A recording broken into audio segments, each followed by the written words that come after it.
Всем привет! Вы на канале Pop Music. Меня зовут Полина, и сегодня у нас на обзоре мини-синтезатор компании Mideli MK49. Поехали!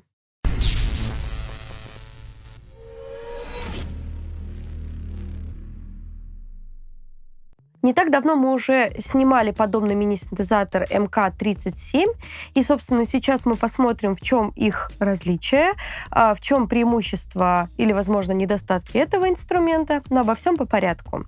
Как уже стало известно из названия, здесь у нас 49 клавиш. Это, безусловно, преимущество перед предыдущим вариантом.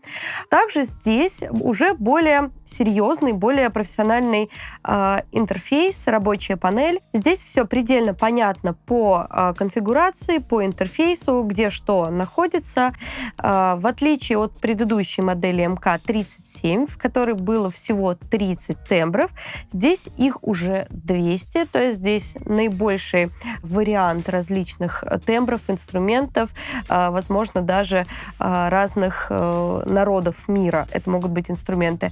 Еще здесь есть 120 вариантов стилей и 100 предустановленных мелодий. Поскольку это мини-синтезатор, здесь, соответственно, используются клавиши уменьшенного размера. Они достаточно упругие по нажатию и имеют чувствительность. Здесь есть 4 степени чувствительности. Как можно использовать ее в отключенном варианте, так и можно использовать самую тяжелую для того, чтобы сильнее было ощущение динамики. Это очень здорово в таких инструментах, поскольку, на первый взгляд, они кажутся абсолютно игрушечными, но на самом деле такой компактный формат становится все более и более популярен, потому что, во-первых, его можно всегда взять с собой куда угодно, он поместится в любую небольшую сумку, плюс, опять же, его можно подключить к любой программе, где вы пишете ваши произведения, создаете треки, и без проблем это может быть использовано как MIDI-клавиатура. Поэтому даже если вы еще не умеете играть на инструменте и вам хочется что-то символическое, можно использовать как раз вот этот мини-инструмент. Предлагаю перейти непосредственно к небольшой демонстрации.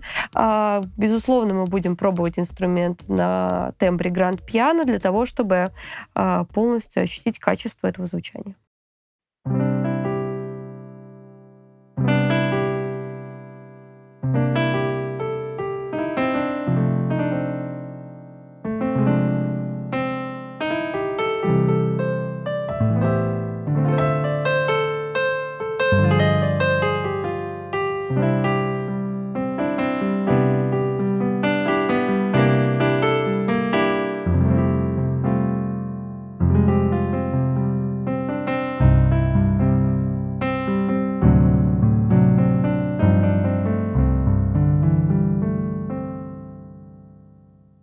На мой взгляд, для мини-синтезатора он звучит очень хорошо. Здесь действительно классный тембр фортепиано.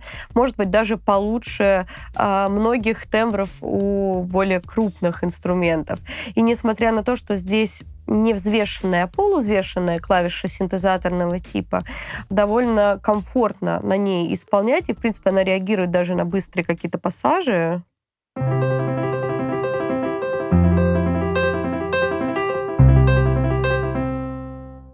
То есть в целом каждый звук прозвучивается, ничего не пропадает, несмотря на то, что здесь 64 голоса полифонии. Это не так много, казалось бы, но при этом для того, чтобы озвучить что-то полноценно, здесь проблем не будет. Посмотрим, что здесь еще есть из тембров. Наши все секции тембров указаны в левой части панели. Конечно же, у нас здесь присутствует секция электропиано. Посмотрим, как звучит этот тембр.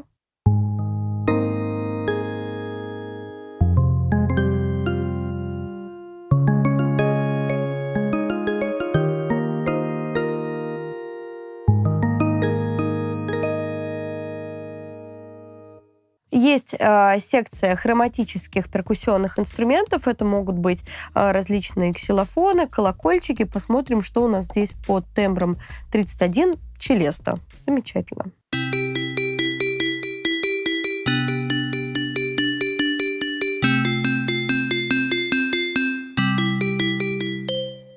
Есть секция органов.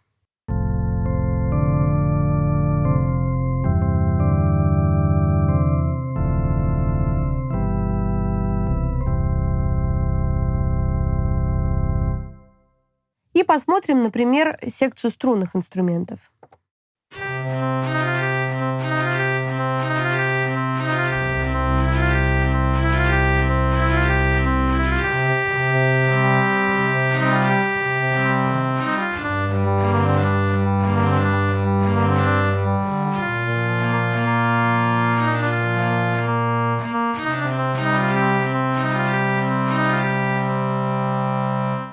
Помимо инструментов классического характера, здесь присутствуют и секции более электронных инструментов, которые больше популярны для таких самоиграек.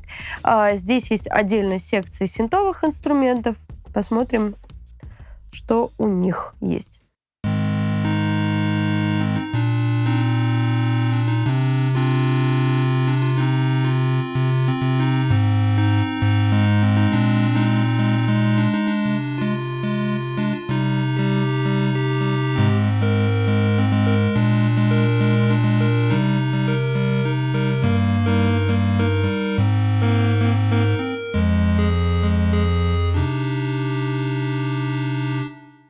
Небольшое количество вариантов барабанных паттернов, которые также могут быть использованы для того, чтобы создавать свой уникальный стиль, записывать его и поверх накладывать, может быть, уже свою какую-то музыку и свои выбранные тембры. Конечно же, безусловно, здесь присутствует панель для работы с автоаккомпанементом, классический набор функций. Здесь у нас есть добавка начала и окончания, заполнение серединное.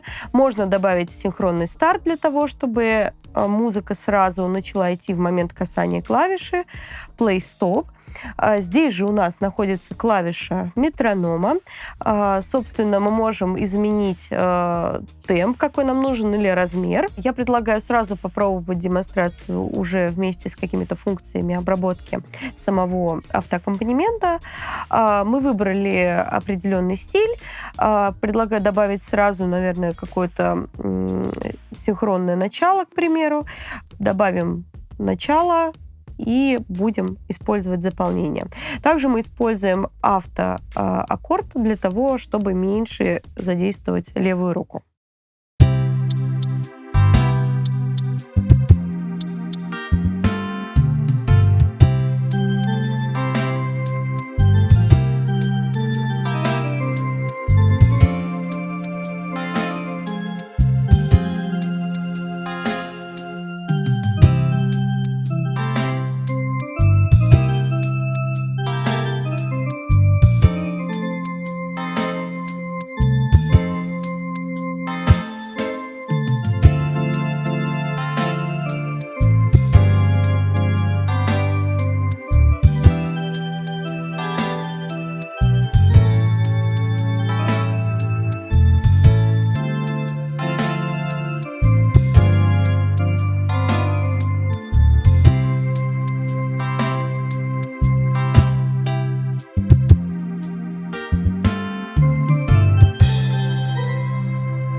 И есть здесь меню, безусловно, где мы можем посмотреть более точные настройки инструмента. И, соответственно, клавиша автоаккорд, которая позволит нам в моменте исполнения с автоаккомпанементом использовать автоматический бас, то есть только зажимать нужные нам клавиши, чтобы бас автоматически гармонизировался под нужный нам стиль. Посредине у нас находятся наши пользовательские банки для сохранения различных функций.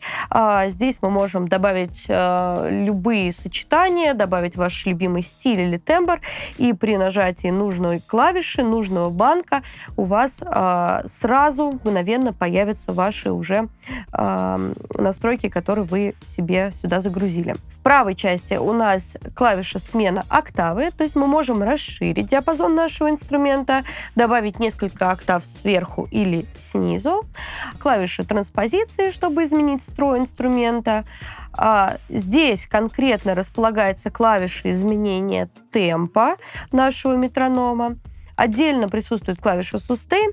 Она позволяет нам заменять именно ножную педаль. На мой взгляд, эта функция не очень удобна, она очень редко используется, и большим преимуществом у этого инструмента в отношении его предыдущих моделей, здесь есть отдельно разъем под педаль Sustain. Таким образом, вам не обязательно использовать эту функцию для того, чтобы больше соединить звучание. Вы можете просто подключить сюда педаль Sustain и уже играть вместе с ней. Ну и, безусловно, в самой правой части у нас находятся клавиши выбора тембра, стиля или мелодии и клавиши для изменения функций в меню. Вот, собственно, и такая рабочая панель у нас здесь есть. Ну и пару слов про обучение. Здесь у нас отдельная клавиша для того, чтобы использовать эту функцию. Как я уже сказала ранее, здесь 3 уровня обучения. И мы попробуем использовать ее на примере тех композиций, которые здесь у нас есть. Для этого мы сначала переходим в раздел Song, чтобы уже оказаться в меню песен, и выбираем клавишу Lesson. У нас на экране загорается индикатор, что мы вошли в раздел занятий. И далее у нас есть 3 уровня. Мы можем обучать как и руки отдельно, так и вместе. И здесь в первом варианте обучения нам не важно, что нажимать. Нам главное, чтобы были именно нажаты ноты, чтобы привыкнуть именно к нажатию. Второй уровень — это уже использование определенных нот для того, чтобы уже осваивать нотный материал. И третий — это уже полная игра в ансамбле. Я предлагаю пока что первый вариант пропустить, потому что это прям совсем такой базовый вариант, и мне кажется, что для тех, кто только начинает заниматься, может быть, даже лучше попробовать сразу со второго. И здесь у нас мы нажимаем клавишу «Старт», и у нас начинает звучать музыка.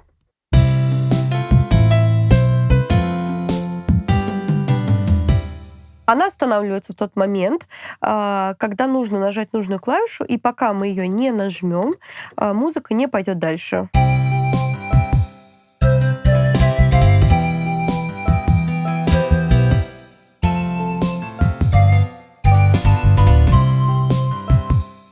И после этого, когда вы разучите обе руки, можно будет уже вместе с обучалкой играть самостоятельно и, возможно, потом записывать ваши композиции.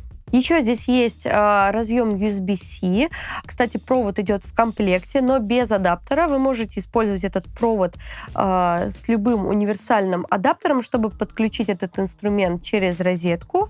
Либо он также может работать от батареек. Здесь нужно 4 пальчиковых батарейки, и таким образом вы не будете завязаны ни на какие дополнительные провода. Разобрав этот инструмент, конечно же, хочу сказать, что в соотношении с его предыдущей моделью МК-37. Здесь, конечно же, появилось чуть больше каких-то возможностей, плюс, на мой взгляд, и само звучание у этого инструмента уже получше. Здесь 2 динамика по 2,5 Вт. В целом он может озвучить любую комнату, но если вам захочется, здесь есть отдельный разъем под наушники, и можно будет без проблем играть где-то в дороге и не мешать окружающим. Но при этом здесь, как я уже сказала ранее, есть разъем под педали, чего не было в предыдущей модели. Это очень удобно, и действительно это поможет тем, кто привык играть на более серьезных клавишных инструментах и кто привык к нажатию педали. Плюс по цветам он есть как в черном, так и в белом цвете, поэтому можно будет без проблем подобрать тот, который вам понравится. Ну, в общем-то, в целом хочу сказать, что здесь, конечно, больше положительных качеств у этого инструмента, потому что качество именно звука действительно классное, не режет слух, поэтому, может быть, это прекрасный вариант для того, чтобы дополнить свой музыкальный арсенал таким замечательным мини-синтезатором. А что думаете вы по поводу данного инструмента? Оставляйте ваши комментарии, задавайте вопросы, ставьте лайки, делайте репосты. А с вами была я, Полина. До новых встреч. Пока-пока.